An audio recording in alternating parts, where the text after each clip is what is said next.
দেশের উত্তর পূর্বাঞ্চলের জনপদ সিলেট। এই অঞ্চলে ২০২২ সালের পর এখন পর্যন্ত ছোট বড় মিলিয়ে ভূমিকম্প হয়েছে অন্তত ৩০ বার, যার মধ্যে ৫ মাত্রার ৩ বার আর বাকিগুলো তার চেয়ে বেশি। ভূমিকম্পের ঝুঁকি মোকাবিলায় বিশেষজ্ঞরা বেশ কিছু সুপারিশ করলেও তা বাস্তবায়ন হয়নি। আমাদের সিলেট আসলে ভূমিকম্পের জন্য অত্যন্ত ঝুঁকিপূর্ণ একটা এলাকা। আমি আশা করব প্রশাসন এই দিক দিয়ে খুব ভালোভাবে দেখবে। যেভাবে অপরিকল্পিত হাই রাইজ বিল্ডিং গড়িয়ে উঠছে, এগুলা ভূমিকম্প হইলে সিলেট ব্যাপক ক্ষয়ক্ষতির আশঙ্কা আছে।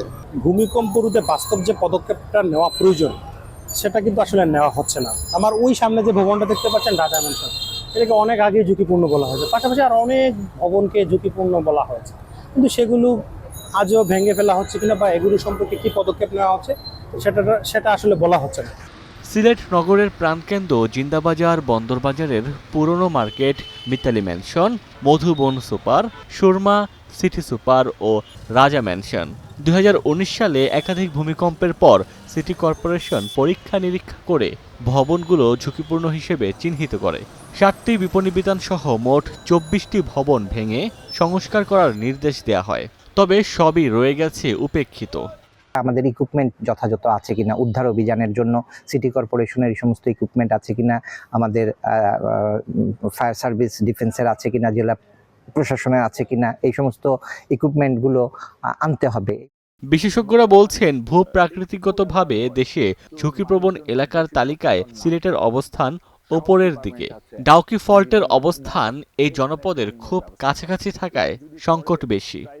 আমাদের এই অঞ্চলটার আরেকটা বড় প্রবলেম হলো, আমাদের এই জায়গাটা নরম শিলার উপরে অবস্থিত।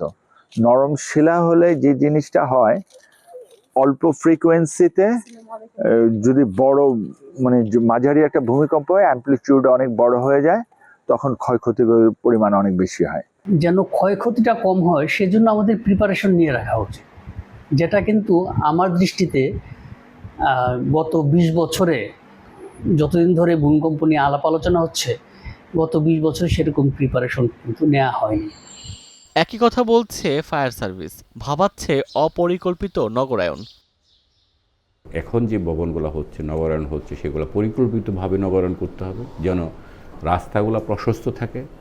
আর বিল্ডিং কোড মেনে তো করবেই, ভূমিকম্প সহনশীল বিল্ডিং যাতে ভবন নির্মাণ করে, সেটা হলো আরও ভালো হয়।